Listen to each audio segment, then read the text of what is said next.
Right, on this video I'm just going to show you a quick insight into the Porsche 924 2 litre. There are various problems you can get if you take the cover off on the metering head.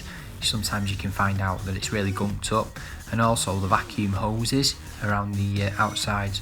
I cleaned mine up pretty well. I think that's one of the reasons why it wasn't running too good. One of the reasons saying that, but there's a few more things that were wrong with it as well. As you can see, it's nice and clean. Looking at the pipes, I did use a couple of drills just to get some of the gunk out, but I would recommend that you change all the hoses, because there's no point just doing what I did for this test. It does show though the carbon build-up and gunk that does get stuck in these from time to time, and it's very easy on a car like this to say that your motor's running badly when it could be due to poor intake pipes and such like. I was told that on the metering head, if you get a bit of gunk on it, it can stop it from opening efficiently as it works on vacuum from the engine. Don't know how true this is, but it certainly seems to have done the trick with mine, and it's running really well at the moment. It's on the road. It's a nice daily commute.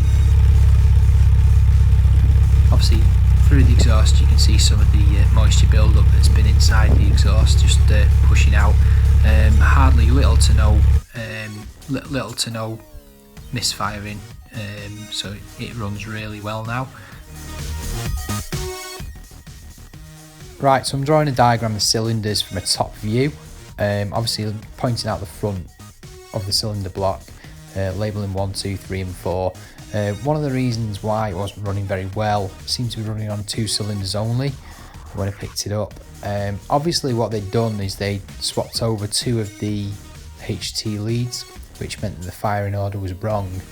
On a normal car, usually they're labelled from 1 to 4, if it's a 4-cylinder inline from front to back, and I think they've obviously got it mixed up somewhere along the line. It states on the rocker cover 1342, and I think people get mixed up with the fact that these cylinders aren't actually labelled in that order. So when you look at top dead centre, obviously when your first cylinder hits the top on its compression stroke, you're looking at the first position on the distributor, which is usually to the bottom right hand side, looking at the engine bay from the front. And it rotates in a clockwise way, not an anti-clockwise way, and I think that's one of the reasons that it was running like a dog. And this is such an easy mistake to make also. When you look at advancing and retarding the timing, somebody might have put the distributor on slightly wrong. It may not be lined up with the actual striking plate, the copper plate that's inside the distributor cap. But little things like this, if you check them, read the manuals, do your research. That's the reason I found out these things about the car. It's a brilliant car, and you know, these cars are so underrated, it's unbelievable. So nice to maintain, so easy. Parts are relatively cheap, believe it or not.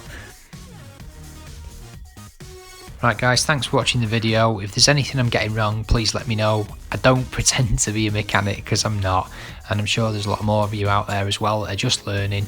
I'm learning a lot about this car day by day, and it's just something, by putting these videos on, hopefully you guys can get a bit of insight into not spending too much money on your vehicle, but at the same time getting the best out of it. Thanks for watching.